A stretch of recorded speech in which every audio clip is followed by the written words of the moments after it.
The welcome. It was only late in the afternoon that Zarathustra, after much vain searching and roaming, returned to his cave again. But when he was opposite it, not 20 paces away, that which he now least expected came about. Again he heard the great cry of distress, and, amazing, this time it came from his own cave. But it was a long drawn-out, manifold, strange cry, and Zarathustra could clearly discern that it was composed of many voices. Though if heard from a distance, it might sound like a cry from a single mouth. Then Zarathustra leapt towards his cave, and behold, what a sight awaited him after this sound! All the men whom he had passed during the day were sitting there together, the king at the right and the king at the left, the old magician, the pope, the voluntary beggar, the shadow, the conscientious in spirit, the sad soothsayer and the ass, and the ugliest man had put on a crown and had adorned himself with 2 crimson belts. For like all who are ugly, he loved to disguise himself and pretend that he was beautiful. But in the middle of this melancholy party stood Zarathustra's eagle, bristling and restless, for he had been asked too many questions for which his pride had no answer, and the wise serpent hung about his neck.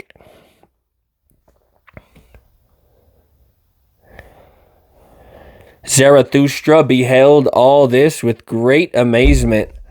Then he examined every one of his guests with friendly curiosity, read their souls, and was amazed again. Meanwhile, all those gathered had risen from their seats and were waiting respectfully for Zarathustra to speak.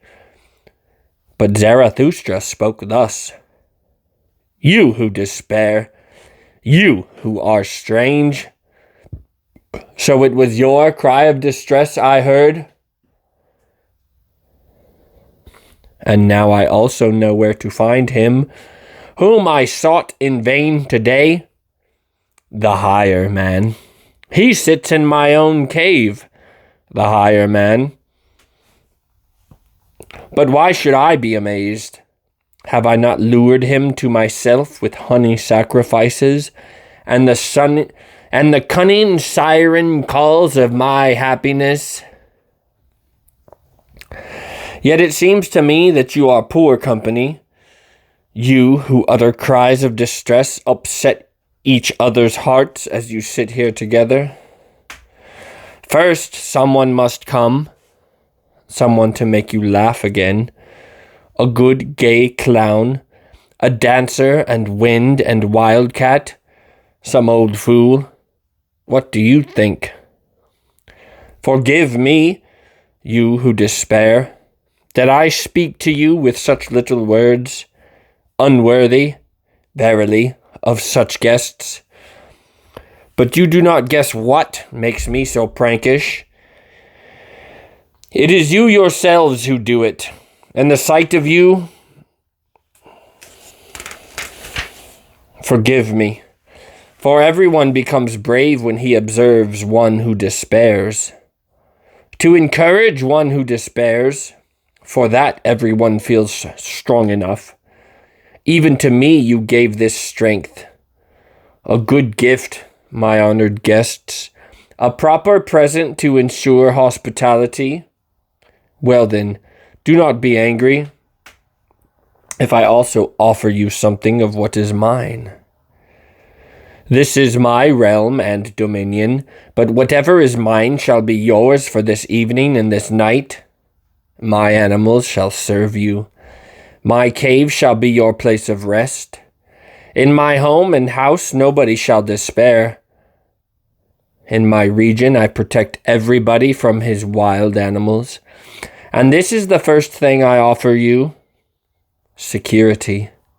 The second thing, however, is my little finger, and once you have that, by all means take the whole hand. Well, and my heart, too. Be welcome here. Welcome, my guests." Thus spoke Zarathustra, and he laughed from love and malice. After this welcome, his guests bowed again and were respectfully silent. But the king at the right hand answered him in their name. "From the manner, O Zarathustra, in which you offered us hand and welcome, we recognize you as Zarathustra. You humbled yourself before us. You almost wound our reverence, but who would know as you do how to humble himself with such pride? That in itself uplifts us. It is refreshing for our eyes and hearts. Merely to see this one thing, we would gladly climb mountains higher than this one, for we came eager to see. We wanted to behold what makes dim eyes bright. And behold, even now we are done with all our cries of distress.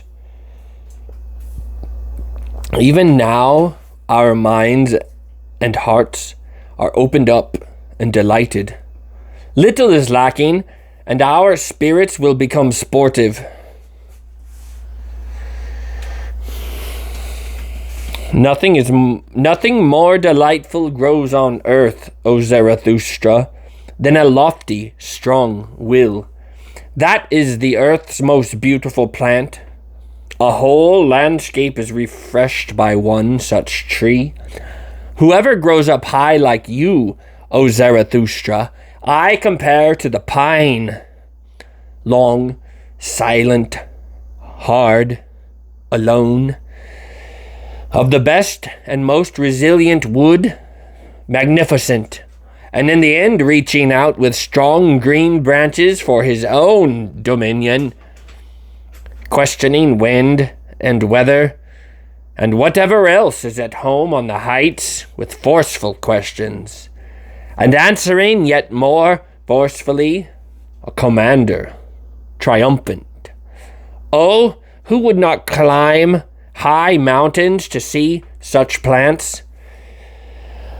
Your tree here, O Zarathustra, refreshes even the gloomy ones, the failures. Your sight reassures and heals the heart even of the restless. And verily, toward your mountain and tree, many eyes are directed today. A great longing has arisen, and many have learned to ask, who is Zarathustra? And those into whose ears you have once dripped your song and honey, all the hidden, the lonesome, the twosome, have all at once said to their hearts, does Zarathustra still live? Life is no longer worthwhile. All is the same. All is in vain. Or we must live with Zarathustra. Now it happens that the solitude itself grows weary and breaks, like a tomb that breaks and can no longer hold its dead. Now it happens that solitude itself grows weary and breaks.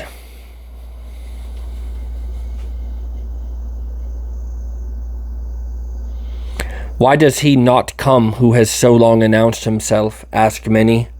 Has solitude swallowed him up? Or are we perhaps supposed to come to him?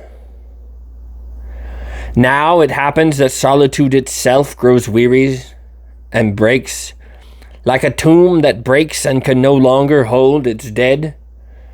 Everywhere one sees the resurrected. Now the waves are climbing and climbing around your mountain, O Zarathustra. And however high your height may be, many must come up to you.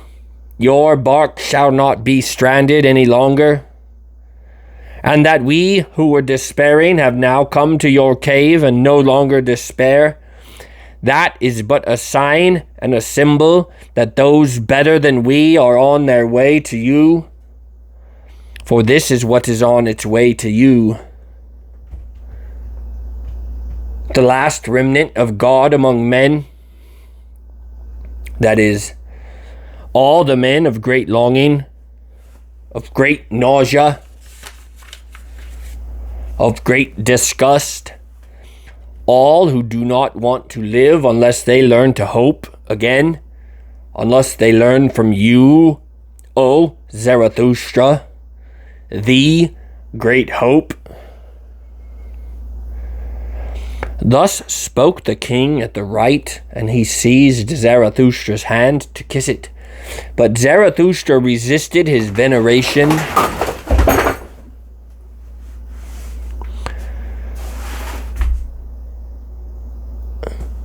and stepped back, startled and silent, as if he were suddenly fleeing into remote distances.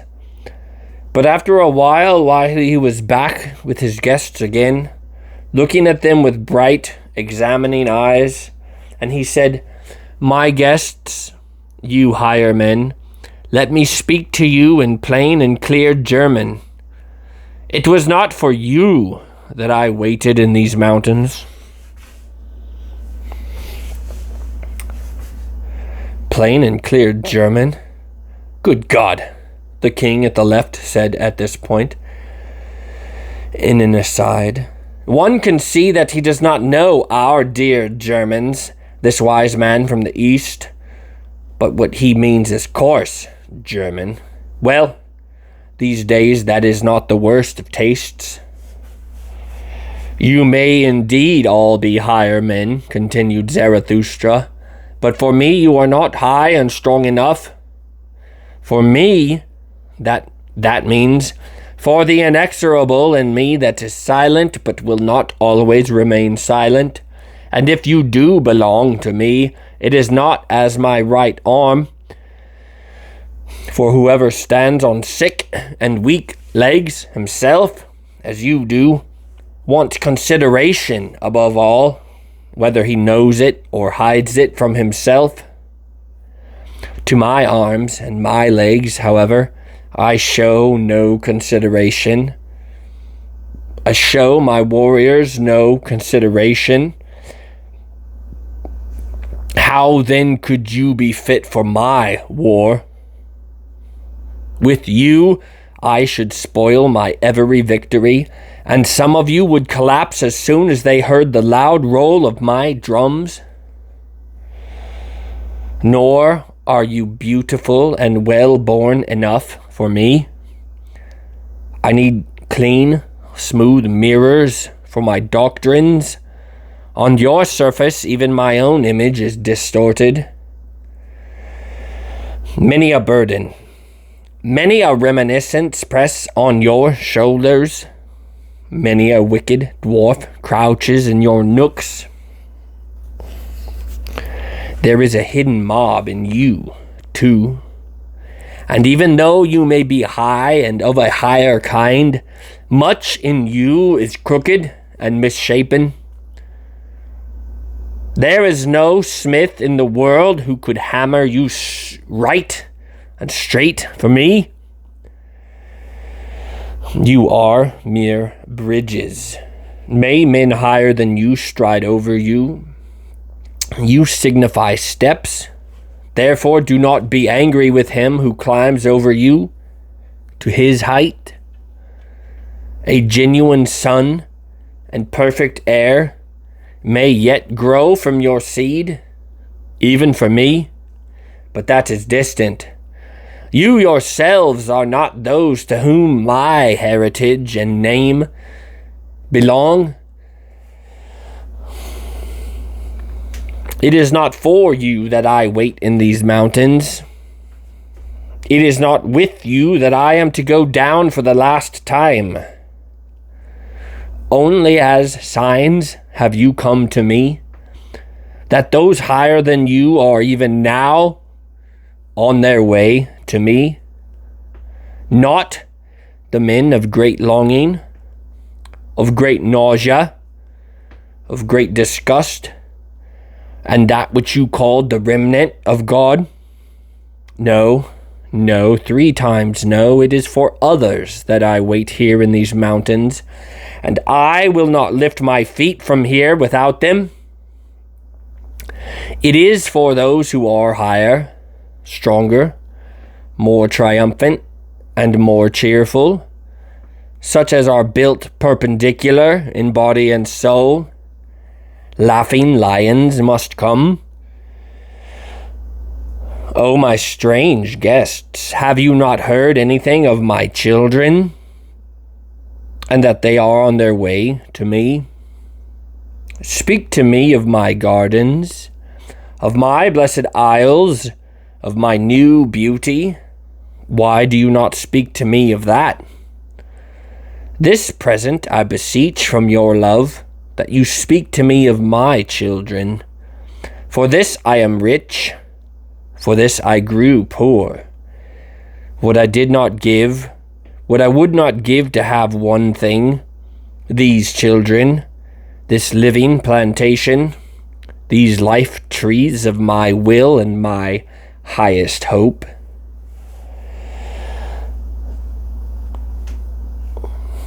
Thus spoke Zarathustra, and suddenly he stopped in his speech, for a longing came over him, and he closed his eyes and mouth as his heart was moved. And all his guests, too, fell silent and stood in dismay. Only the old soothsayer made signs and gestures with his hands.